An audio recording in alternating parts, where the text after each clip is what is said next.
ఆహ్లాదాన్ని, ఆనందాన్ని, జ్ఞానాన్ని పంచుతూ కర్తాల్లోని కైలాసపురి మహేశ్వర మహాపిరమిడ్లో పత్రిజీ ధ్యాన మహాయాగం అత్యంత వైభవంగా జరుగుతోంది. యాగంలో 7వ రోజు డిసెంబర్ 27న నిర్వహించిన యోగా, వేద పఠనం, సంగీతనాద ధ్యానం కార్యక్రమాలు ధ్యానులను విశేషంగా ఆకట్టుకుంటున్నాయి. యోగా నిపుణులు వెంకటేష్ యోగా ఆసనాలు, ప్రాణాయామం, ముద్రల గురించి ధ్యానులకు చక్కటి అవగాహన కల్పిస్తున్నారు. అలాగే చైతన్య మాస్టర్ తేజాలు వేద పఠనం అద్భుతంగా నిర్వహించి ధ్యానులకు చక్కటి వేద జ్ఞానాన్ని అందిస్తున్నారు. ఈ కార్యక్రమంలో ప్రతిరోజు బ్రహ్మర్షి పత్రిజీ స్వర్ణమాల పత్రి వీడియో సందేశాలు ధ్యానులను బాగా ఆకట్టుకుంటున్నాయి. అనంతరం శ్రీ రాజరాజేశ్వర నందస్వామిని నిర్వాహకులు ఘనంగా సన్మానించారు. ఈ మహాయాగంలో వివిధ అంశాలపై నిర్వహిస్తున్న ప్యానెల్ డిస్కషన్ కార్యక్రమం అద్భుతంగా కొనసాగుతోంది. థర్డ్ ఐ అంటే ఏమిటి, ధ్యానం ద్వారా థర్డ్ ఐని ఎలా జాగృతం చేయాలి, థర్డ్ ఐతో ఏమిటి ప్రయోజనాలు అనే విషయాల గురించి చక్కగా వివరించి ధ్యానులకు అద్భుతమైన జ్ఞానాన్ని అందించారు.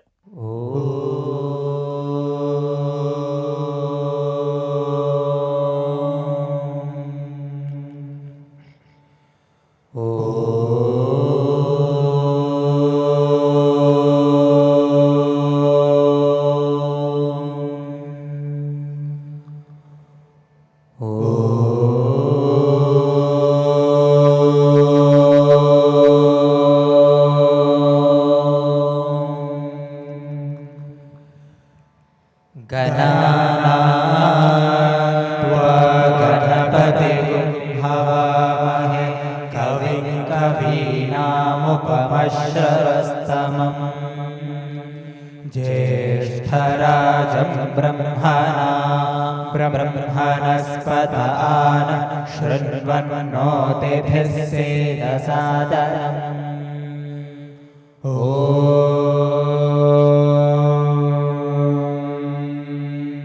प्रणो देवी सरस्वती वाजेभिर्वाजिनीवती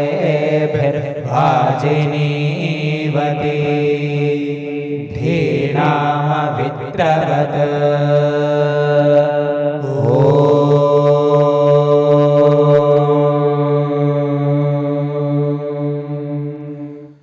अग्निमीले पुरोहितै यज्ञस्य देवमृद्विजम् होतारं रत्नधातमम्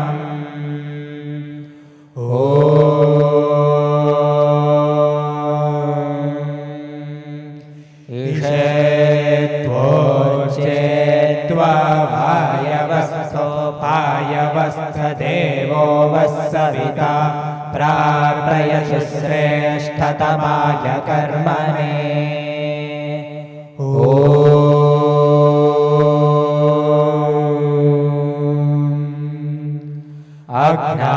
अग्नहायाहि भीतये गृणानो हव्यधातये निहोता सत्सिभर्षि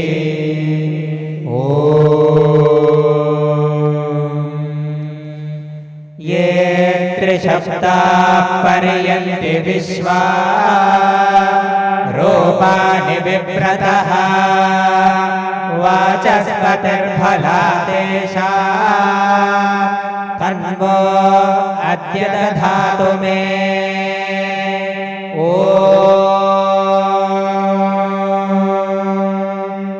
वेदवातस्य वर्तनि मुरोर्विश्वस्य बृहतः वेदाये अध्यासते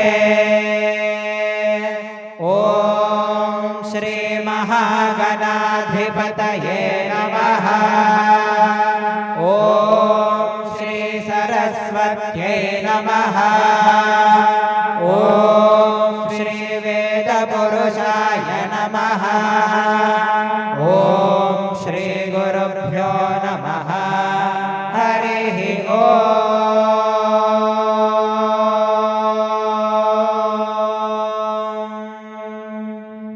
ఒకసారి శీతలి చేద్దాం. చెమటలు కొంచెం తీయడం కోసం శీతలి చేయాలి. చేస్తే బాడీలో కూల్ జనరేట్ అవుతుంది.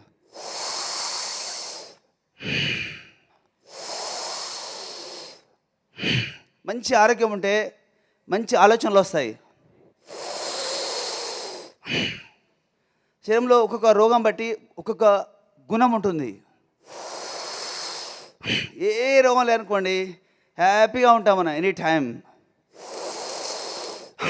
చక్కగా మాట్లాడతాం, చక్కగా ఆలోచిస్తాం, ప్రతి పని చక్కగా చేయగలుగుతాం. మనసు కలుషితం ఉంటే లోన విషవాయువులు సంచారం చేస్తాయి నాడీ వ్యవస్థలు. దానివలన ఈరోజు ఎక్కువ ప్రాబ్లమ్స్ వచ్చినాయి. బీపీ, షుగర్లు అంటే కారణం ఏంటంటే మనసుని కలుషితం చేస్తున్నాం కనుక తొందరగా షుగరు, బీపీలు వచ్చేస్తున్నాయి. హైపర్ టెన్షన్ వల్ల హార్ట్ అటాక్ రావడం, హైపర్ టెన్షన్ వల్ల కిడ్నీ ఫెయిల్ కావడం, హైపర్ టెన్షన్ వల్ల కళ్ళు ప్రాబ్లమ్స్ రావడం.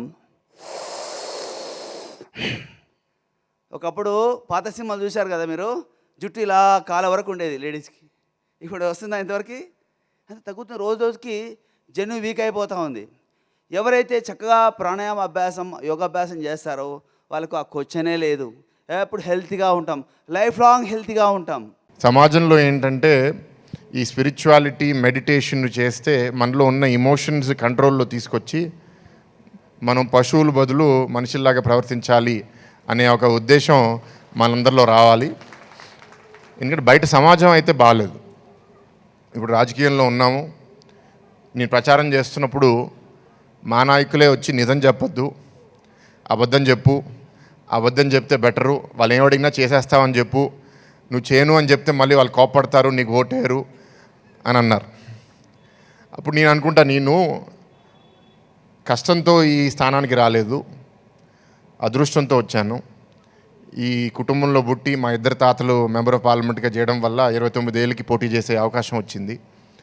నేను కూడా సాధారణమైన రాజకీయ నాయకుడిలాగే ప్రవర్తిస్తే అసలు నేను రాజకీయంలో ఉండాల్సిన అవసరం ఏంటి? నేను ఎట్లా ఉందాం అనుకుంటున్నానో నేను అట్లాగే ఉంటాను. నా ఫ్రెండ్ ఉన్నాడు తేజో, తనే తీసుకొచ్చాడు, తను కూడా నన్ను తిడుతూ ఉంటాడు ఇట్లా మాట్లాడితే సమాజంలో కుదరదు అని.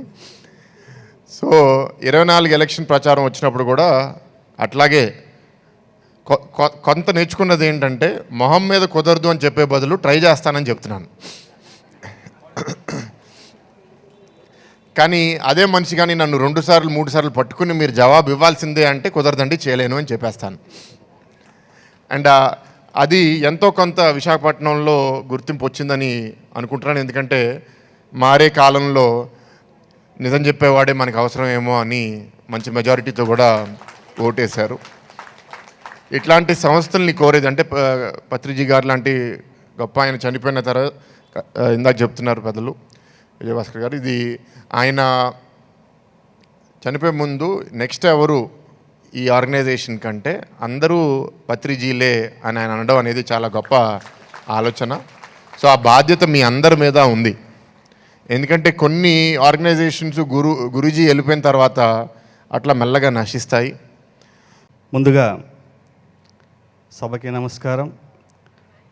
ఈరోజు ఇక్కడికి ఇచ్చేసినటువంటి శ్రీ రాజరాజేశ్వరానంద స్వామి నెల్లూరు జిల్లా సంఘం, ఈయన ఆ యొక్క పీఠాధిపతిగా ఉంటూ గొప్ప సాధకులు, ఆయన యొక్క అనుభవాలు అద్భుతం.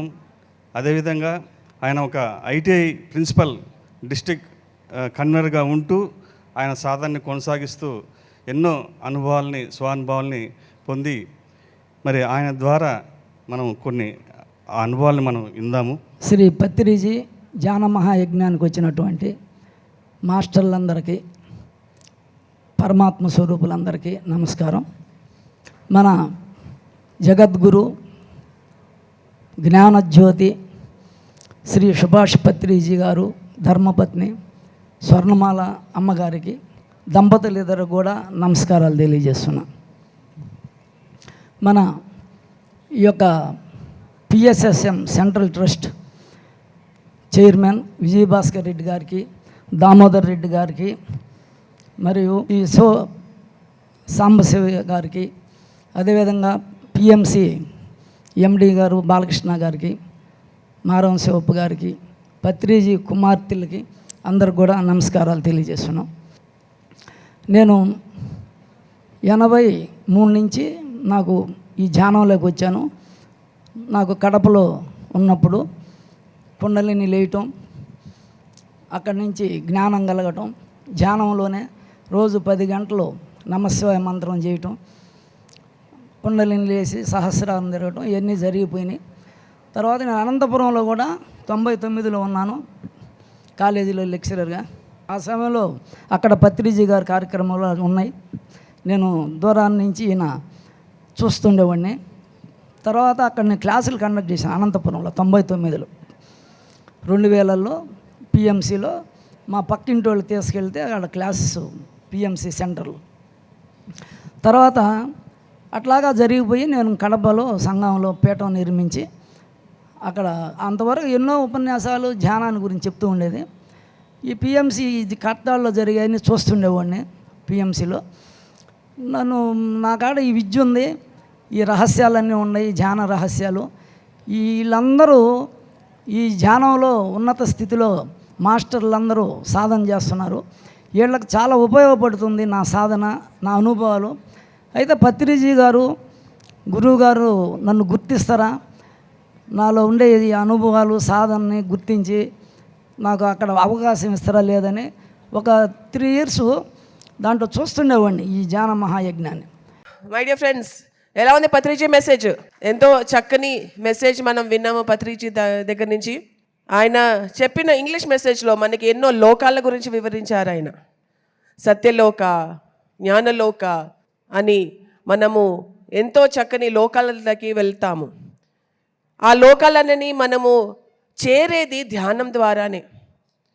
ఎప్పుడైతే మనము బుద్ధుడిలాగా ఆ ఎన్లైటన్మెంట్ అనేది ఎప్పుడైతే పొందుతామో అప్పుడే మనం సత్యలోకానికి వెళ్తాము. కానీ ఫస్ట్ మనం తెలుసుకోవాల్సింది ఈ భూమి మీద ఏంటి అంటే, ధ్యానం ద్వారా మనం తెలుసుకోవాల్సింది ఏంటంటే, నేను ఈ శరీరం కాదు, నేను ఆత్మని. ఒకసారి అందరు నాతో చెప్పండి, నేను శరీరం కాదు ఆత్మని. నేను ఈ శరీరం కాదు ఆత్మని. నేను ఈ శరీరం కాదు ఆత్మని. మనస వాచ కర్మణ నమ్మాలి ఈ విషయం. ప్రతిసారి మనకి గుర్తు చేసుకుంటూ ఉండాలి. ఎందుకంటే ఎప్పుడైతే మనం చనిపోతామో, ఈ బాడీని ఎప్పుడైతే వెకేట్ చేస్తామో, మనం ఒకవేళ ఈ శరీరానికి కానీ, మన భౌతిక జీవితానికి కానీ, మన కుటుంబానికి కానీ ఎక్కువ అటాచ్మెంట్ అయిపోతే మనం ఇక్కడిక్కడే తిరుగుతూ ఉంటాము. డిటాచ్మెంట్ నేర్పించేదే ధ్యానము. పత్రిజీ పదే పదే చెప్తూనే ఉన్నారు, మనం ఈ శరీరం కాదు, మన ఆత్మ అని చెప్పి. సో అలా మనకి డిటాచ్మెంట్ అనేది నేర్పిస్తున్నారు. మనం ఎంతవరకు అటాచ్మెంట్ ఉన్నాము, ఎంతవరకు డిటాచ్మెంట్ ఉన్నామో ఒకసారి మనం ప్రశ్నించుకుందాము. మన దగ్గర ఉన్న ప్రస్తుతం ఏదైతే కంఫర్ట్ జోన్ ఉందో, వీళ్ళుంటే నాకు హ్యాపీ, అది ఉంటే నాకు హ్యాపీ, ఇది లేకపోతే నేను బ్రతకలేను, వాళ్ళు లేకపోతే నేను బ్రతకలేను, ఆ అటాచ్మెంట్స్లో ఏదైతే ఉన్నారో అది ఒకసారి చూసుకోవాలి మై డియర్ ఫ్రెండ్స్. ఏది ఉన్నా ఏది లేకపోయినా, ఎవరు ఉన్నా ఎవరు లేకపోయినా మనం స్థిత ప్రజ్ఞతోటి ఉండాలి. అదే మనకి పత్రిజీ నేర్పించారు. మనం బయట దానికి మనం అటాచ్మెంట్ ఉంటే మనం ఇక్కడిక్కడే తిరుగుతూ ఉంటాము బాడీ వేకేట్ చేసిన తర్వాత కూడా.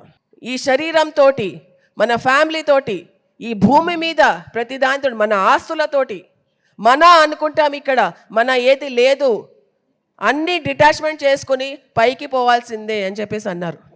సో మనం ఎప్పుడైతే ఇది తెలుసుకుంటామో మనము కారణ శరీరంతో కారణ లోకానికి మనం వెళ్తాము. అక్కడ మనం డిసైడ్ చేస్తాం నెక్స్ట్ జన్మ ఎక్కడ తీసుకోవాలి, ఎలా తీసుకోవాలి, ఎవరి దగ్గర తీసుకోవాలి, ఏ దేశంలో తీసుకోవాలి, ఏ రంగులో తీసుకోవాలి, ఏ జాతిలో తీసుకోవాలి, ఏ దేశంలో తీసుకోవాలని చెప్పి.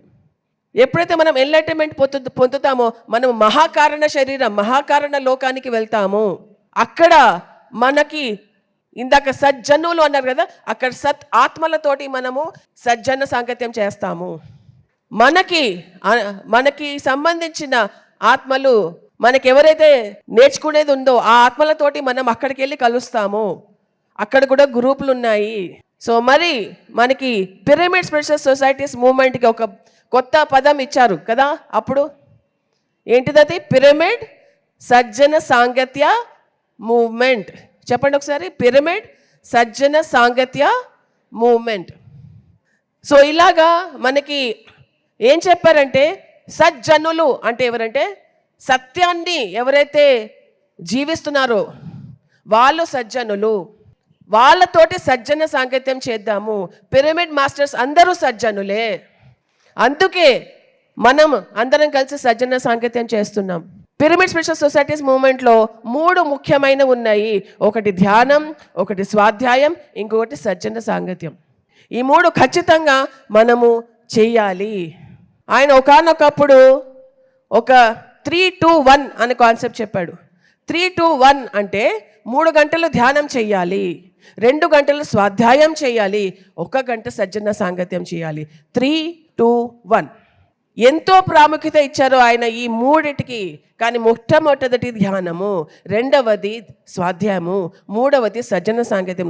సజ్జనులతోటి సజ్జన సాంగత్యం చేద్దాము. ఎవరైతే నేర్చుకున్న వారు ఉన్నారో, ఎవరికైతే జ్ఞానం ఉందో ఆ జనులతోటి, ఆ సజ్జనులతోటి మనం సజ్జన సాంగత్యం చేద్దాము. ఇంకా ఇంకా నేర్చుకుంటూనే ఉందాము. 7th క్లాస్లో ఏదైతే నేర్చుకోవాల్సింది ఉందో ఆ సజ్జనులతోటి ఇంకా నెక్స్ట్ క్లాస్కి వెళ్తాం. 8th క్లాస్లో సజ్జనులతో మనం నేర్చుకుందాం. ఇంకా నెక్స్ట్ క్లాస్కి వెళ్తాం. అది నేర్చేసుకున్నామా, నెక్స్ట్ క్లాస్కి వెళ్ళండి. అది నేర్చేసుకున్నామా, నెక్స్ట్ క్లాస్కి వెళ్ళండి. అక్కడే ఉండిపోకండి, నెక్స్ట్ క్లాస్కి వెళ్ళండి, ఇంకా నేర్చుకోండి, ఇంకా ఎదుగుదాం. అది సజ్జన సాంగత్యం అంటే. సో అలా మనకి పత్రిజీ ఎంతో చక్కని విశేషాలు ఇవాళ చెప్పారు. ఎంత బాగుంది కదండి. సజ్జనులతోటి సజ్జన సాంగత్యం చెయ్యండి, స్వాధ్యాయం చెయ్యండి, ధ్యానం కంటిన్యూస్గా రెగ్యులర్గా ప్రాక్టీస్ చెయ్యండి. అలాగా మెల్లిమెల్లిగా మనం ఒక్కొక్క లోకం దాటుకుంటూ మనం పైకి వెళ్తాము. ఆఖరికి సత్యలోకానికి వెళ్తాం. వెళ్ళాలని ఉందా లేదా సత్యలోకానికి? మరి పత్రిజీ చెప్పింది సేమిరా మనం పాటించాల్సిందే. మనం ఖచ్చితంగా పాటించాల్సిందే. పాటించాలా వద్దా? పత్రిజీ చెప్పింది. సో ఎప్పుడైతే మనం ఆయన అడుగుజాడలో నడుస్తామో సత్యలోకానికి ఖచ్చితంగా మనం చేరుకుంటాము. ఈ జన్మను ఆఖరి జన్మ చేసుకుంటాము. So thank you so much my dear friends for this wonderful message of Patriji.